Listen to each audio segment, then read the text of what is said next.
of these people, Dan Bongino, Alex Jones, like they really put their entire brand around this conspiracy, and this as an indicator, this has been used as a driving indicator of the depravity of Dems for a really long time, right? And so I think it's really interesting to see if they're going to really step away. I think this is a major like chink in the armor. I know my friends that are evangelical Christians are very uncomfortable. Like and they've been holding their nose, right? Of like, I don't like everything about him, but I like his policies. Well, they don't like his policies now either.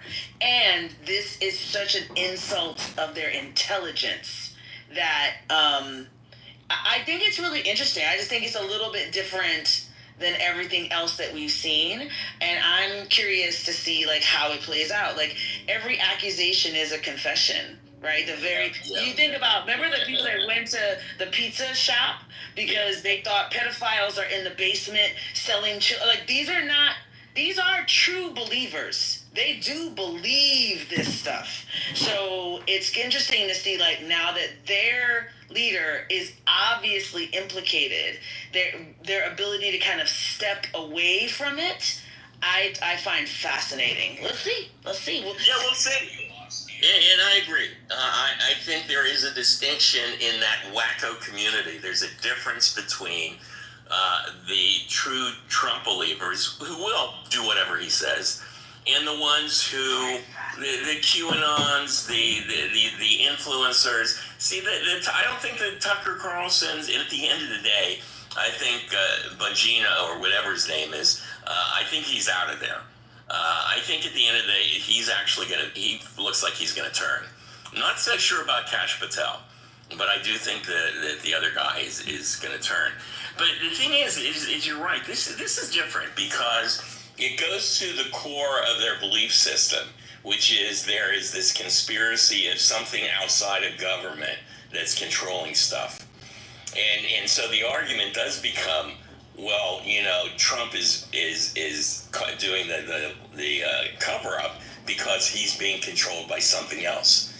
Is this something else? The oligarch tech guys could be. They could easily turn on Musk and the tech guys. I mean, they should if they're anti-elitist. Who's more elitist than a billionaire? And so you're right. I see there being some. And look, the Fox News has done this to themselves because there was 24 hours of Fox News looking like it was going to turn, and then all of a sudden, overnight, they were given the orders to not do it. So this is now the Fox Epstein cover-up. That's the name of what this is. This is the Fox Epstein cover-up. And I do believe that the Democrats actually have a little push. I thought Hakeem Jeffries was saying the right stuff. So was Jamie Raskin. I believe that there's some power here to keep this alive in conjunction with the crazy right-wing influencer people. So, well, like you said, Denise, get your popcorn. Let's see if we can keep this going. All right, let's see. Oh, geez, Dr. Francine has been sitting there waiting, and also Dr. James. So let's go to Dr. Francine. It's the doctor hour. So you can't get here unless you have some sort of degree. Dr. Francine? Yes, I am so confused by how the right is treating all of this, but it's so unimportant. While we are focused on this, and even focused on it in this room where we're smart people who should know better, this is still detaining people without caring whether they're legal or not. They're just like, take them now, find out later. Oh, yeah. You know what I'm saying? So I can't get too excited about Epstein because Come on, you know Trump was involved with Epstein. Sure. You know he screwed underage women. You just know he did. But it doesn't matter because he's now our president. And what he did with underage women should have mattered at the polling booth, but it didn't. And therefore, we have him as a president. And what we have to do now is stop him from doing more damage. And, taking away immigrants without knowing, without due process. I was going to say without knowing even who they are. Never mind due process. It's like, no, they're just, you've got brown skin, we'll take you, and then we'll ask questions later. Yes, exactly. So if you're trying to talk about what would bother somebody like me, that bothers somebody like me. Look, I agree with you, Dr. Francine, but I have to push back just a little bit because I do, like I said before, I think that, what do you call it, that the whole Epstein thing is, you're right, it's not really, it's a distraction, but the power of it is this really bothers Trump. And the fact of the matter is that we also have to do whatever we can, use whatever tools to neutralize him and his power and his reach. And if he gets caught up in this, and this keeps on going, and this drives him crazy, and this starts being a normal element, just like there, during the 2016 campaign, there wasn't a day where they didn't talk about Hillary's emails, and there was always that in the background. Well, if this becomes in the background every single day, that this comes up, even if it's irrelevant. Because they already voted not to release the files, But that drives the QAnon people crazy. That's the thing that drives them crazy. And that's the thing that you can point to, because they are now doing things that you can actually physically point to and say, hey, look what you did. Remember the transparency. I don't know. I just think, and it's my opinion, that if we can keep this going, I think this will, whether it's a slow burn or... But it's not a solution to people's problems. People with everyday problems do not give a shit. I know, but the solution to people's problems are to make sure that Donald Trump is ineffective. That is the short-term solution. Because there is no, we can't go one by one and try to attack each of the things that he's doing, because there are 100 of them. So the best we can do is just sitting there. If we can make him ineffective, and if we can distract him, the destruction of the institutions will at least go at a slower pace, so we can at least buy time into the 2026 election. Because that's all we have. I'm not sure of that. I think with an insecure person, the more he feels on attack, the more likely he'll be cruel. Well, totally. But as he becomes more cruel, there's an argument to say that will make him more vulnerable and will accelerate people's anger again, turning them against him. And he's not a god. He gets his power through his coalition, right? So anything that compromises his coalition and his support is what attacks his power. I think that's kind of how I think about it. Like, I always keep in mind that Capone didn't go to jail for murder or selling. Like, he went to jail for tax evasion. You get him how you get him, right? So whatever tools in the arsenal, I think you use. I love it. That's what I do. I believe that. Okay, all right, let's go to Dr. I accept. Okay. Wow. No, you know what? We can both have opinions that are different, even though we want the same conclusion. It makes sense. It's a good conversation. I don't think it's one or the other. Dr. James, how are you doing? I am well. I am about to hit how many steps right now? Let's see. Holy cow. I'm at 8,300 steps, and it's 9:11 a.m. Pacific Daylight Time, so I am doing great. Then do you like to have a drink and then go to bed?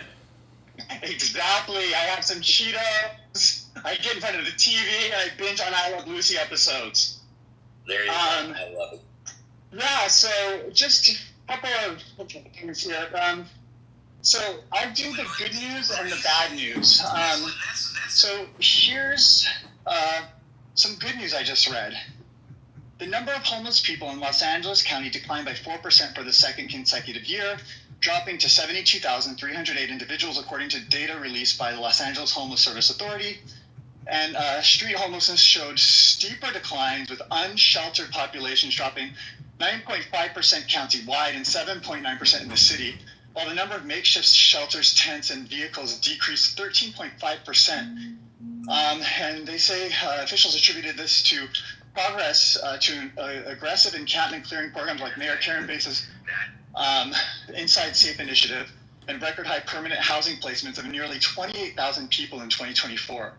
And so this marks the first time since the point-in-time count began in 2005 that homelessness has declined 2 years in a row, representing a turning point after the crisis peaked at 75,518 people in 2023. Though despite the progress, LAHSA noted the region still requires more than 485,000. That was 485,000 affordable housing units to meet demand, highlighting the ongoing challenges of addressing the root causes of homelessness. So this basically suggests that there's been a 17.5% drop in street homelessness since Bass took office. Can you hear Dr. James talking about the homeless people and how it's down 4%? It's such great news. He's a doctor. And he hit 8,300 steps, and he's not even a fucking doctor. I lived in LA for almost 2 decades of my life. Basically my late adolescence through my young middle age. I was in Los Angeles or Long Beach. I've lived all over LA, and I've been saddened to see, how things changed after I left in such a short period of time, even though things were already pretty bad in a lot of spaces. And you're gonna keep voting Democrat, Scott? And, Please. Doing parties in downtown LA. I'm very familiar with Skid Row and all the different places, and just sort of what goes on down there. And, today he admitted he's not an actual doctor and that he doesn't even have his degree yet to be a psychologist. A trend that continues. Why do you admit that?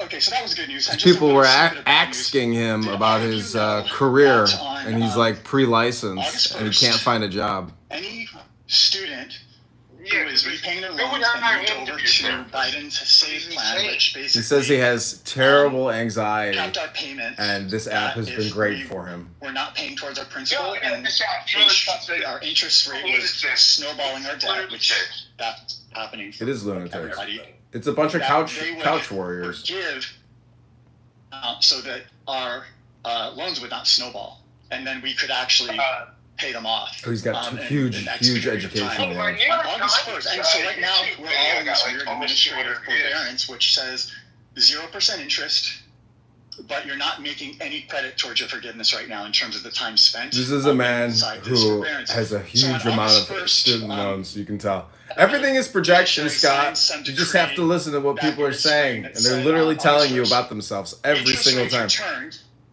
But we can't go back into repayment. Everybody's a narcissist. They just talk about themselves. The federal government and the education department, complete disarray, and they can't get us into. Even though they say there's plans for us, we can't get into them.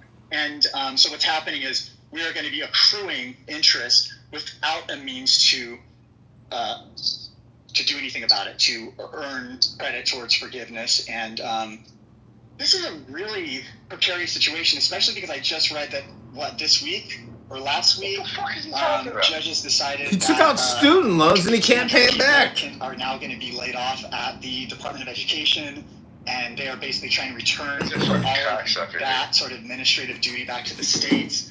And so go in that room and pick a fight.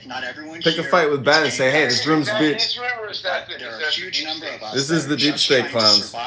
That went into debt to become public servants, to be your doctors and clinicians and lawyers and whatever the fuck else we go into debt for, expecting that we had a means to get our loans paid back. And some of us are looking at dying in student loan debt. Yeah, I know. I saw that. think They killed the room. They killed the room while Dr. James was still talking. And I just don't think, I'm really feeling sort of dragged down by all of this because because it's affecting me, and so self-interest dictates that I'm going to notice it. Yeah, but, it's affecting me. Case, I just wanted to throw that out there, just in case you.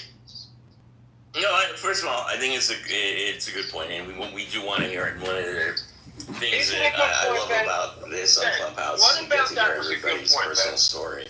Now, with that said, I have one of my sons still has about $10,000 outstanding that they would have forgiven him because he's now 40 years old, so the debt is like almost 20 years old. So it would have been forgiven within the Biden plan. But and he's overseas and he doesn't give a shit. It's like he's like the thing is, hopefully, and I'm an optimist about this. I think by the time 2028 happens, that there will be a reversal. And so if we can stick it out for 3 more years, I think that the Democrats will be back in power, and they'll be not only addressing this, but I think they're going to use it as a campaign element, a campaign topic, which I think could be effective for young people. It's not just young people. My kid's 40 years old, so it's not like he's a young person. So it's definitely an issue, but I do think that this is not a permanent. A lot of the stuff that he's doing is so outrageous and it's so destructive, but it's not unfixable. I mean, it's like 3 years from now, we can start rebuilding and putting things back the way they should be. So I'm glass half full there. Okay, Scott. Anyway, I'll talk to you who's on the stage here. Oh God, goodness, we have Stephanie and Rick. Stephanie, how are you? What's up with you? Hi there. Good to see everybody. Lots of stuff, as usual. Just thinking of the Epstein thing. I think Roy is right in the chat that, I think the Epstein thing is a fissure. It's created a fissure that can be exploited, although I think it is a real issue that we need to provide some kind of justice to victims. But I don't think